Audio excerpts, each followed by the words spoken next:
Okay, I'm on live right now with Keith Grabowski.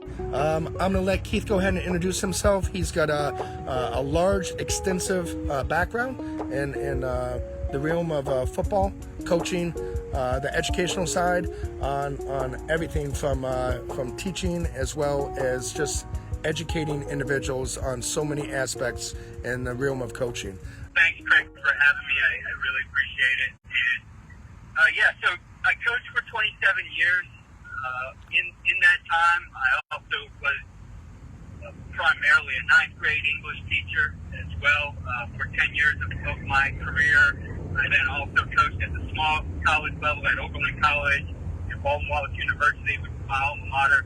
And then decided to step away from coaching and after the 2016 season, primarily to be able to see my kids do their thing. I was working with so many other kids and seeing them develop, and was really missing out on a lot of what my kids did. And it was evaluating like I 2 years to finally see my daughter play volleyball.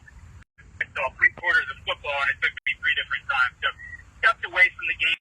So currently, I work for a company called CoachTube, which is a marketplace technology platform for coaches to share their information. Also, with that, I run these virtual coaching clinics around the country.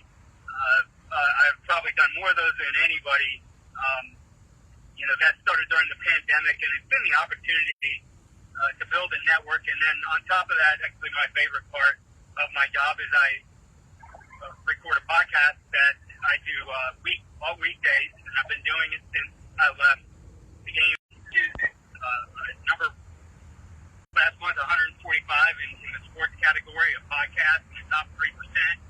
Like 14 million downloads. So that wasn't expected for me. I just wanted an opportunity to talk to coaches and learn something and then share that with others, and it took off. So in all of that, though, I certainly have had the opportunity to learn from a lot of coaches, to dig into some of the things that they do and explore different topics that I'm interested in, one of those being what we're talking about here today, the communication and the emotional intelligence side of coaching. We were talking a little bit before we started here, and how important it is for coaches, players, and families to understand the emotional IQ of communication within sport. And you and I had a little conversation on how it used to be years ago, how we grew up, and really how it needs to be in regards to creating that success on the field and in performance for the student athlete. Yeah, we certainly grew up in a different time where, when a coach told you to do something, you did it, and now, and I think it's fine. Our athletes want to know why. Why am I doing this? They want to understand, how all this fits together and older in this. I know of my 2 children, and then 3 of my stepchildren, one who now is a pitcher at Seton Hill, freshman. We had a volleyball player at High School, a junior, and then my son is a junior at Tiffin University, a baseball player. With them, their experience, we were involved right in it, and when you feel shut off from things, it doesn't set up a great environment. To me, that's where communication will fall apart if you really don't think about all the stakeholders involved. That's a question, but I think you have to be open to communicating with people and building trust and showing that, hey, at the heart of this, I have the performance of your child and the well-being of your child. I'm trying to do the best I can for them. Right. I'm not trying to screw them over or anything like that. Right. And we still, I think, are struggling to move towards something maybe a little bit different. When you go to the highest levels, I'm fortunate to be able to talk to a lot of coaches, NFL coaches, and just had an event in Las Vegas where I sat down with 8 NFL coaches on the podcast. And, the thing that I took away from this, while all of these guys have a high emotional intelligence, you can tell guys solve problems. They know how to hear what a person needs and build trust and be able to help them and to work together. Right. The most important thing that you're saying in regards to communication is learning how to do it. And that's a process. It just doesn't happen overnight. A young 15, 14, year old who I believe professionally needs to start learning it at that age, and maybe even at 12. It should be taught in a very clear fashion. Although some coaches, some parents, some student athletes don't buy into enjoying the learning process because, like you said, the high social emotional IQ of intelligence that takes place at the college, Major League Baseball, or the NBA, or the NHL, the most important factor for the success is just that one variable that is so important because you know what, that creates your future.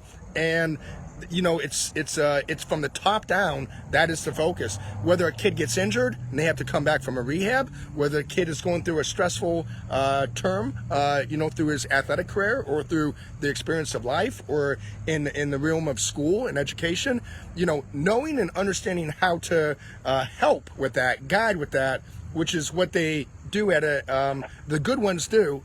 And looking at all these programs from the top down, from the young ages of elementary and in that fifth grade level to middle school to JV to varsity, of educating, the student athlete and the coaches being open to learn is just as valuable and important. I like what you said.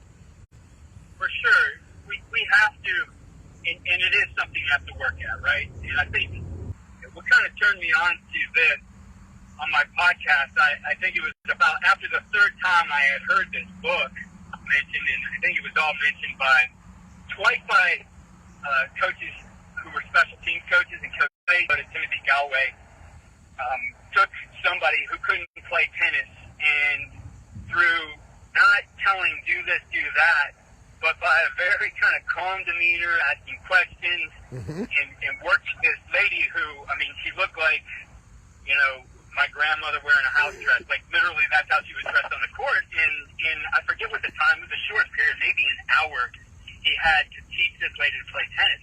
And it was amazing what he did in an hour. But then in his book, he goes into the different things where he talks about, we have two inner selves, and one that's very critical and, gets in the way. And you know this, Craig, having coached baseball, the worst thing that can happen is your pitcher or your hitters get in their own head about something, and then, Sure. Oh my God, the function goes on forever. But, one that is more like a child and open to learning instead of getting down like I didn't do this right. But are really good at being in tune with their athletes, at the higher levels. And those are the guys who are getting the most out of them. Can command and control work? Yeah, it can, because you have those athletes who are internally motivated to do things. But, I think at those younger levels, especially, that's where you have to start modeling those things and really learn some of those techniques, like mentioned in the book, The Inner Game of Tennis. Right. I think that's awesome. It's a great statement. It's awesome way to think. Think about how many times at every single level that you've been coaching, you tell a kid to do something, he does the opposite, throws a 70-yard touchdown pass, comes back, gives you a high five, and you're like, did I call that play? And he's like, no, sir. But he just threw a 70-yard touchdown pass because he knew the reason you were maybe calling that play. And I think that ties in a lot what you're saying as well. Letting individuals learn how to make choices and do things and learn and understanding why, because that's the end game. If you're doing something, you need to know why, you need to understand it, therefore you're going to master it. So, of course, with our episode 3, our main point and main individual that I had a great conversation with this morning, of course, Keith Grabowski, which is in the realm of conversation in regards to social emotional IQ, communication, and the understanding of what coaches need to do was excellent. Now we're going to talk a little bit to Andrew on a very important point coming from the student athlete.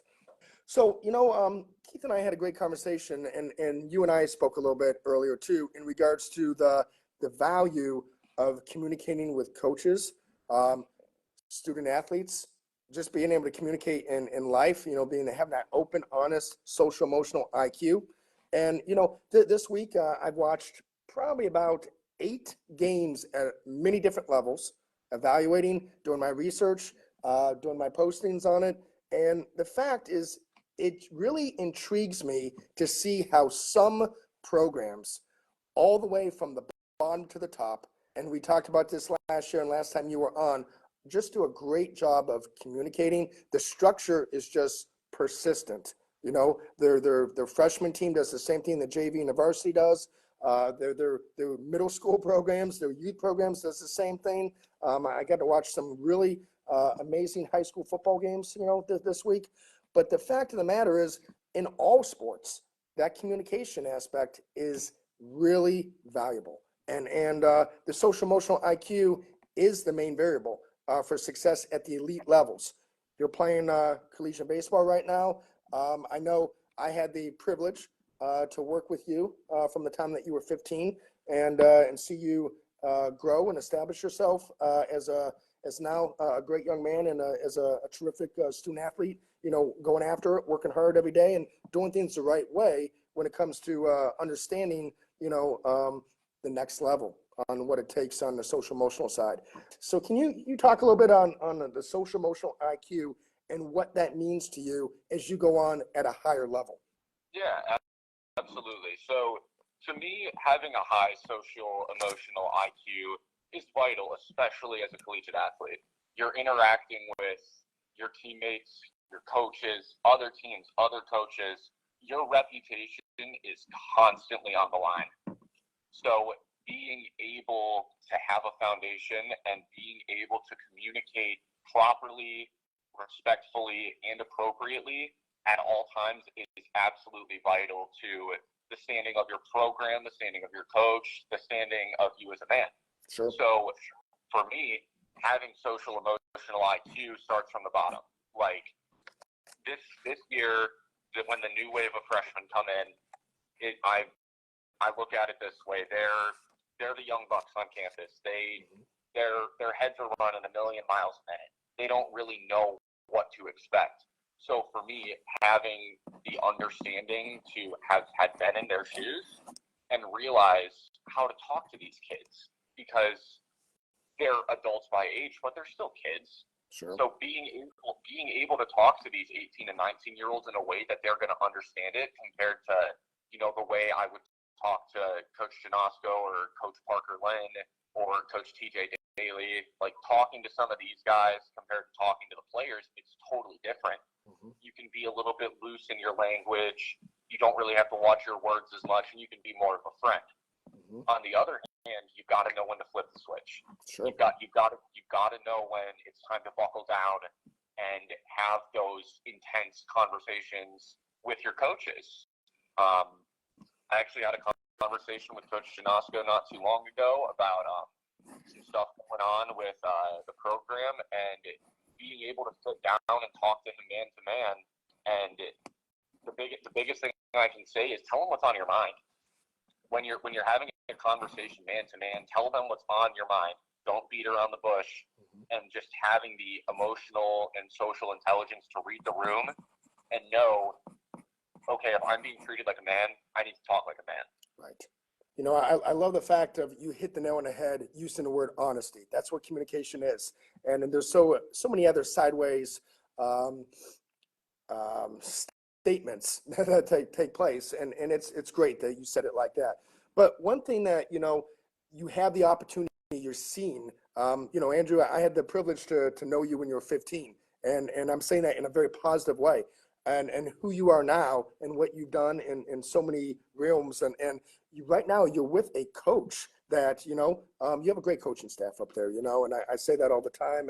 And we've had those great conversations many times.